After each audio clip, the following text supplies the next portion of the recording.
अस्सलाम वालेकुम जी, मैं हकीम लश्कर हुसैन महदी ਤੁਹਾਡਾ ਵੀਰ ਤੁਹਾਡਾ ਭਾਈ ਜਨਾਬ ਨਾਲ ਮੁਖਾਤਬ ਹਾਂ।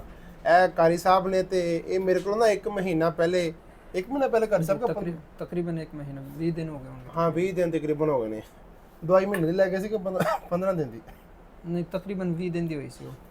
ਅੱਛਾ ਦਵਾਈ ਦਿੰਦੇ ਅਸੀਂ 15 ਦਿਨ ਦੀ ਜਾਂ ਮਹੀਨੇ ਦੀ ਤੇ ਦਿੱਤੀ ਹੋਏਗੀ 15 ਦਿਨ ਦੀ ਦਵਾਈ ਤੇ ਕਾਰੀ ਸਾਹਿਬ ਨੇ 20 ਦਿਨ ਤਕਰੀਬਨ ਉਹ ਇਸਤੇਮਾਲ ਕਰਵਾਈ ਹੋਏਗੀ। ਤੇ ਕਾਰੀ ਸਾਹਿਬ ਬੱਚੇ ਨੂੰ ਕੀ ਮਸਲਾ ਸੀ ਦੱਸੋ ਜ਼ਰਾ। ਬੱਚੇ ਨੂੰ ਪੈਦਾਇਸ਼ੀ ਝਟਕੇ ਨੇ ਜੀ, ਪਦਾਇਸ਼ੀ ਝਟਕੇ ਲੱਗਦੇ ਨੇ। ਅੱਛਾ ਜੀ, ਲੱਗਦੇ ਨੇ। ਤੇ ਕਿਹੜੇ ਦਵਾਈਆਂ ਤੁਸੀਂ ਇਸਤੇਮਾਲ ਕਰਵਾਈਆਂ ਨੇ? ਦਵਾਈਆਂ ਅਸੀਂ ਐਲੋਪੈਥਿਕ ਚ ਸਭ ਤੋਂ ਪਹਿਲਾਂ ਆਪਣਾ ਲੇਰੇਸ, ਅੱਛਾ ਜੀ, ਉਸ ਤੋਂ ਬਾਅਦ ਸੀਜ਼ੋਨਿਲ, ਅੱਛਾ ਜੀ, ਫਿਰ ਅਸੀਂ ਐਪੀਵਾਲ, ਡੈਬਰੀਟੋਨ, ਸੈਟੀਰੋਨ, ਬਰਵੇਸ, ਵਿਲੇਪ, ਯਾਨੀ ਕਿ ਝਟਕਿਆਂ ਨੇ ਜਿੰਨੀਆਂ ਵੀ ਦਵਾਈਆਂ ਸੀ ਹਾਂ ਤਕਰੀਬਨ ਸਾਰੀਆਂ ਅਸਾਂ ਖਵਾ ਲਈਆਂ ਬੱਚੇ ਨੂੰ। ਜੀ। ਤੇ ਕੀ ਕੰਡੀਸ਼ਨ ਸੀ ਝਟਕਿਆਂ ਦੀ, ਕਿਵੇਂ ਲੱਗਦੇ ਸਨ? ਦਿਨ ਦੇ ਵਿੱਚ ਕਿੰਨੀ ਦਫਾ ਜਾਂ ਰੋਜ਼ਾਨਾ? ਤਕਰੀਬਨ ਨਹੀਂ ਪਹਿਲੇ ਤੇ ਇਸ ਤਰ੍ਹਾਂ ਜਦੋਂ ਵੀ ਸੌ ਕੇ ਉੱਠੀ ਹੈ ਝਟਕੇ ਅੱਛਾ ਕਰੇਗੀ, ਝਟਕੇ ਲੱਗੇ ਫਿਰ ਆਹਿਸਤਾ ਆਹਿਸਤਾ ਵੱਧਦੇ ਗਏ। ਅੱਛਾ ਇਹਨਾਂ ਦਵਾਈਆਂ ਦੇ ਹੋਰ ਵੱਧਦੇ ਗਏ ਝਟਕੇ? ਹਾਂ ਬਾਵਜੂਦ ਅੱਛਾ ਜੀ, ਫਿਰ ਦੇਣ ਦੇ ਬਾਵਜੂਦ ਫਿਰ ਤਕਰੀਬਨ 1 ਘੰਟੇ ਬਾਅਦ ਵੀ ਝਟਕਾ ਲੱਗ ਜਾਂਦਾ ਹੈ, ਅੱਛਾ 2 ਜੀ, ਘੰਟੇ ਬਾਅਦ ਵੀ। ਅੱਛਾ ਜੀ। ਇਹ ਕੰਡੀਸ਼ਨ ਰਹੀ। ਅਸੀਂ ਜਿਹੜਾ ਹੋਮਿਓਪੈਥਿਕ ਉਹ ਵੀ ਇਹਦਾ ਹੋਮਿਓਪੈਥਿਕ ਇਲਾਜ ਵੀ ਕੀਤਾ ਹੈ? ਹੋਮਿਓਪੈਥਿਕ ਉਹ ਵੀ 1 ਸਾਲ ਅਸੀਂ ਇਲਾਜ ਕੀਤਾ। ਹੁਣ ਬੱਚੇ ਦੀ ਉਮਰ ਕਿੰਨੀ ਹੈ? 5 ਸਾਲ 5 ਸਾਲ, ਯਾਨੀ ਕਿ ਪੈਦਾਇਸ਼ੀ ਬੱਚੀ ਬਿਮਾਰ ਹੈ ਤੇ 5 ਸਾਲ ਦੀ ਹੋ ਤਕਰੀਬਨ ਗਈ ਹੈ। ਇਹਦੀ ਉਮਰ ਹੈ ਸੀ 2-3 ਮਹੀਨੇ ਜਾਂ 4 ਮਹੀਨੇ ਜਦੋਂ ਝਟਕੇ ਲੱਗਣੇ ਸ਼ੁਰੂ ਹੋਏ ਨੇ। ਅੱਛਾ, ਤੇ ਉਸ ਤੋਂ ਬਾਅਦ ਪਹਿਲੇ ਅੰਗਰੇਜ਼ੀ ਇਲਾਜ ਸ਼ੁਰੂ ਕਰ ਲਿਆ, ਉਹ ਤੁਸੀਂ 3 ਸਾਲ ਕੀਤਾ ਹੋਏਗਾ? 3 ਸਾਲ ਜਦੋਂ ਅਸੀਂ ਇਹ ਪੈਦਾ ਹੋਈ ਸੀ ਉਦੋਂ ਡਾਕਟਰ ਨੇ ਮਤਲਬ ਡਿਲੀਵਰੀ ਤੋਂ ਪਹਿਲੇ ਕਿਹਾ ਸੀ ਕਹਿੰਦੇ ਸਿਰ 'ਚ ਪਾਣੀ ਹੈ। ਅੱਛਾ ਫਿਰ ਅਸੀਂ ਮਤਲਬ ਉਹਨਾਂ ਨੇ ਕਿਹਾ ਬੱਚੀ ਨਹੀਂ ਬਚਣੀ। ਹਾਂ ਹਾਂ, ਡਿਲੀਵਰੀ ਹੋ ਗਈ ਨਾਰਮਲ, ਠੀਕ ਹੈ। ਫਿਰ ਉਹਨਾਂ ਨੇ ਕਿਹਾ ਠੀਕ ਹੈ।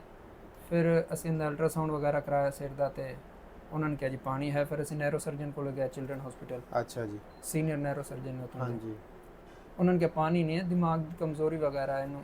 AZM ਦਿੱਤੀ, ਅੱਛਾ ਉਹ ਜੀ, ਤਕਰੀਬਨ 3-4 ਮਹੀਨੇ ਖਵਾਈ ਅਸੀਂ। ਉਸ ਤੋਂ ਬਾਅਦ ਵਿੱਚ ਝਟਕੇ ਸ਼ੁਰੂ ਹੋ ਗਏ। ਅੱਛਾ ਜੀ। ਫਿਰ ਇਹ ਸਾਰੀਆਂ ਮੈਡੀਸਨਾਂ ਸੀ ਝਟਕੇ ਵਾਲੀਆਂ? ਜੀ ਹਾਂ, ਜਿੰਨੀਆਂ ਵੀ ਯਾਨੀ ਕਿ ਵੀ ਲੈਪ ਤੇ ਐਪੀਵਾਲ ਵੀਲੈਪ ਤਾਂ ਤਕਰੀਬਨ ਇਸ ਸਾਲ ਸ਼ੁਰੂ ਕੀਤੀ ਹੈ। ਲੇਰੇਸ ਅਸੀਂ ਤਕਰੀਬਨ 5 ਸਾਲ ਤੋਂ ਖਵਾ ਰਹੇ ਹਾਂ, 4 ਸਾਲ ਤੋਂ। ਹੁਣ ਸਾਡੀ ਦਵਾਈ ਸ਼ੁਰੂ ਕਰਨ ਤੋਂ ਪਹਿਲੇ ਕੋਈ ਦਵਾਈ ਦੇ ਰਹੇ ਸੀ ਬੱਚੇ ਨੂੰ? ਹਾਂ ਇਹ ਦੇ ਰਹੇ ਸੀ ਅਸੀਂ ਆਪਣਾ 3-4 ਦਵਾਈਆਂ ਸੀ। ਲੇਰੇਸ ਦੀ, ਬਰਵੇਸ ਸੀ, ਫਰੀਜ਼ੀਅਮ, ਵਿਲੇਪ, 3-4 ਮੈਡੀਸਨ ਦੇ ਰਹੇ ਹਾਂ। ਅੱਛਾ ਨਾ, ਬੱਚੀ ਵੀ ਸਾਡੇ ਕੋਲ ਹੀ ਮੌਜੂਦ ਆ ਤੇ ਬਾਜੀ ਵੀ ਮੌਜੂਦ ਨੇ, ਪਰ ਅਸੀਂ ਉਹਨਾਂ ਦੀ ਵੀਡੀਓ ਨਹੀਂ ਸ਼ੂਟ ਕਰ ਸਕਦੇ ਕਿਉਂਕਿ ਅਸਾਂ ਸਿਰਫ ਆਪ ਹੀ ਵੀਡੀਓ ਸ਼ੂਟ ਕਰਨੀ ਹੈ ਕਾਰੀ ਸਾਹਿਬ ਤੇ ਮੇਰੀ। ਤੇ ਕਾਰੀ ਸਾਹਿਬ ਕਿੰਨੇ ਦਿਨ ਦਵਾਈ ਇਸਤੇਮਾਲ ਕੀਤੀ ਹੈ ਮੇਰੀ? ਇਹ ਤਕਰੀਬਨ 20 ਦਿਨ ਕੀਤੀ ਹੈ। ਕਾਰੀ ਸਾਹਿਬ 20 ਦਿਨ ਚ ਬੱਚੇ ਨੂੰ ਕਿੰਨਾ ਕੁ ਫਰਕ ਪਿਆ ਹੈ? ਮਹਿਸੂਸ ਹੋਇਆ ਅਸੀਂ ਪਿਛਲੇ ਤਕਰੀਬਨ 1 ਹਫ਼ਤਾ ਤੱਕ ਕਾਫੀ ਮਹਿਸੂਸ ਹੋਇਆ ਕਿ 40% ਜਾਂ 50% ਹੋ ਗਿਆ।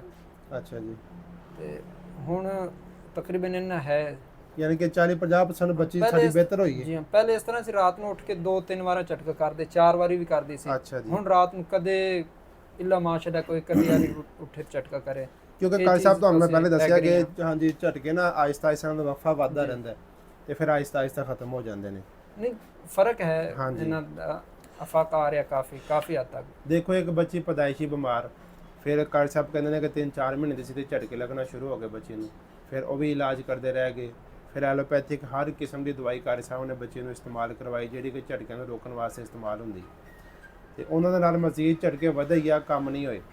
ਤੇ ਕਾਰੀ ਸਾਹਿਬ ਕਹਿੰਦੇ ਨੇ ਕਿ 20 ਦਿਨ ਸਾਡੀ ਦਵਾਈ ਇਸਤੇਮਾਲ ਕੀਤੀ ਹੈ ਤੇ ਅੱਲਾਹ ਦੀ ਮਿਹਰਬਾਨੀ ਹੋਈ ਕਿ ਬੱਚੇ ਚਲੋ ਕੋਈ 20-30%, ਚਲੋ 40% ਕਾਰੀ ਸਾਹਿਬ ਕਹਿੰਦੇ ਕਿ ਮੈਂ ਚਲੋ ਕਹਿੰਦਾ ਕਿ ਚਲੋ ਅਗਰ 10% ਵੀ ਬੱਚੀ ਕੋਈ ਬਿਹਤਰ ਹੋਈ ਹੈ, ਝਟਕੇ ਨਹੀਂ ਲੱਗੇ ਜਾਂ ਵਕਫਾ ਵਧਿਆ, ਤੇ ਇਹ ਵੀ ਬਹੁਤ ਅੱਛੀ ਜਿਹੜੀ ਹੈ ਨਾ ਅੱਲਾਹ ਪਾਕ ਨੇ ਮਿਹਰਬਾਨੀ ਕੀਤੀ ਕਿ ਬੱਚੀ ਠੀਕ ਹੋਈ ਹੈ। ਕਾਫੀ ਸਾਰੇ ਲੋਕ ਟਿਕਟੋਕ ਤੇ, YouTube ਤੇ ਵੀ, ਈਵਨ ਕਿ ਫੇਸਬੁੱਕ ਤੇ ਵੀ ਸਾਨੂੰ ਇਹ ਪੁੱਛਦੇ ਨੇ ਜੀ ਕੋਈ ਬੱਚੀ ਤੁਹਾਡੀ ਕੋਈ ਬਿਹਤਰ ਹੋ ਰਿਹਾ ਬੱਚਾ, ਜਾਂ ਜਿਹੜਾ ਬੱਚੇ ਨੇ ਜਿਹਨੇ ਠੀਕ ਹੋ ਗਿਆ ਹੋਵੇ, ਤੰਦਰੁਸਤੀ ਅੱਲਾਹ ਪਾਕ ਦੇਤੀ, ਉਹਦੇ ਵੀਡੀਓ ਬਣਾ ਕੇ ਸਾਨੂੰ ਵਿਖਾਈ ਨਹੀਂ ਤੁਸੀਂ। ਤੇ ਮੈਂ ਤੁਹਾਨੂੰ ਸਿਰਫ ਕਾਰੀ ਸਾਹਿਬ ਦਾ ਇੰਟਰਵਿਊ ਤੁਹਾਨੂੰ ਸ਼ੇਅਰ ਕਰ ਸਕਦਾ, ਤੁਸੀਂ ਇਹ ਦੇਖ ਲਓ ਕਿ ਸ਼ਫਾ ਦੇਣ ਵਾਲੀ ਜ਼ਾਤ ਕਾਰੀ ਸਾਹਿਬ ਅੱਲਾਹ ਪਾਕ ਦੀ ਹੈ ਜੀ। ਬੇਸ਼ੱਕ ਅੱਲਾਹ ਤਾਲਾ, ਕਿਉਂਕਿ ਇਲਾਜ ਕਰਾਉਣਾ ਸੁਨਨਤ ਰਸੂਲ ਹੈ। ਤੁਸੀਂ ਕੀ ਕਹੋਗੇ ਇਸ ਬਾਰੇ ਕਿ ਅੱਲਾਹ ਪਾਕ ਮਿਹਰਬਾਨੀ ਕਰੇ? ਦੇਖੋ ਅਸਾਂ ਕੋਸ਼ਿਸ਼ ਕਰ ਸਕਦੇ ਹਾਂ। ਕਾਰੀ ਸਾਹਿਬ ਪਿੱਛੇ ਮੇਰੇ ਕੋਲ ਐਸੀ ਬੱਚੀ ਨਹੀਂ ਸੀ ਨਾਲ ਲੈ ਕੇ, ਖੁਦ ਹੀ ਆਏ ਸਨ ਤੇ ਕਹਿੰਦੇ ਸੀ ਇਸ ਤਰ੍ਹਾਂ ਮੇਰੀ ਬੱਚੀ ਹੈ, ਤੁਸੀਂ ਮੈਡੀਸਨ ਦੇ ਦਿਓ, ਤੇ ਐਵੇਂ ਹੋਇਆ ਕਾਰੀ ਸਾਹਿਬ? ਜੀ ਬਿਲਕੁਲ ਇਸ ਤਰ੍ਹਾਂ ਹੀ ਐਵੇਂ ਮੈਡੀਸਨ ਲੈ ਕੇ ਗਏ ਸੀ। ਤੁਸੀਂ ਦੱਸੋ ਜੀ, ਕੋਈ ਦੱਸਣਾ ਚਾਹੋ ਤੇ ਆਵਾਮ ਜਿਹੜੀ ਆਉਣਾ ਚਾਹੁੰਦੀ ਸਾਡੇ ਕੋਲ ਜੀ। ਹਕੀਮ ਸਾਹਿਬ ਮੈਂ ਤਾਂ ਇਹ ਕਹਿਣਾ ਕਿ ਇਹ ਮਰਜ਼ ਮੈਂ ਕਾਫੀ ਮਤਲਬ ਇਸ ਬਾਰੇ ਭੱਜਿਆ ਫਿਰਿਆ। ਹਾਂਜੀ, ਆਪਣੀ ਬੱਚੀ ਨੂੰ ਮੈਂ ਐਡਮਿਟ ਰੱਖਿਆ ਉੱਥੇ ਚਿਲਡਰਨ ਨੈਰੋ ਵਾਰਡ 'ਚ, ਹਾਂਜੀ, ਤੇ ਉਸ ਦੇ ਬਾਵਜੂਦ ਐਡਮਿਟ ਬੱਚੀ ਫਿਰ ਵੀ ਝਟਕੇ ਨਹੀਂ ਕੰਟਰੋਲ ਹੋਏ। ਇਸ ਮਰਜ਼ ਦੇ ਲੋਕ ਬੜੇ ਪਰੇਸ਼ਾਨ ਨੇ, ਬੜੇ ਪਰੇਸ਼ਾਨ ਨੇ।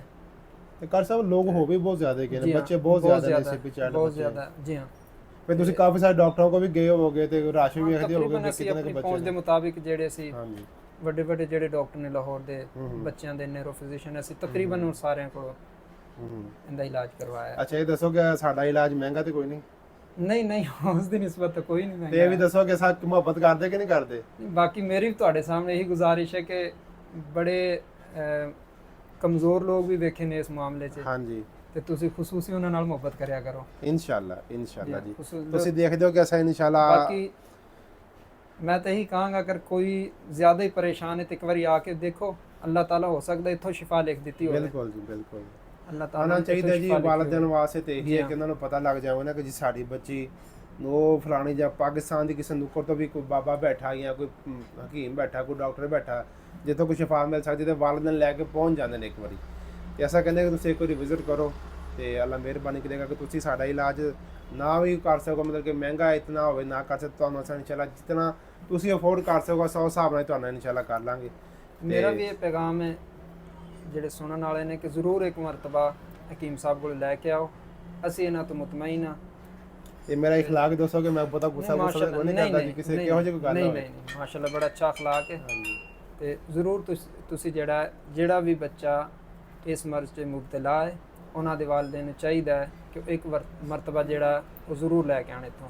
ਕਰੀ ਕੋਸ਼ਿਸ਼ ਕਰਕੇ ਵੇਖਣਾ, ਅੱਲਾਹ ਤਾਲਾ ਨੇ ਸ਼ਿਫਾ ਰੱਖੀ ਹੈ ਇਹਨਾਂ ਦੇ ਹੱਥ 'ਚ, ਤੇ ਜ਼ਰੂਰ ਕੋਸ਼ਿਸ਼ ਆਪਣੀ ਕਰਨਾ ਬੱਚੀ ਦੀ ਤੁਹਾਡੀ ਪਰਚੀ। ਮੁਸ਼ਕਿਲ ਆਸਾਨ ਕਰ। ਜੀ ਇਹ ਸਾਡੀ ਪਰਚੀ। ਇਹ ਦੇਖੋ ਜੀ, ਇਹ ਇੱਕ ਡੇਟ ਮੈਂ ਹੁਣ ਪਾਈ ਹੈ ਅੱਜ ਦੀ, ਇੱਕ ਤਰੀਕ ਹੈ ਯਕਮ ਆ ਤੇ 5ਵਾਂ ਮਹੀਨਾ, ਕਿਹੜਾ ਮਹੀਨਾ?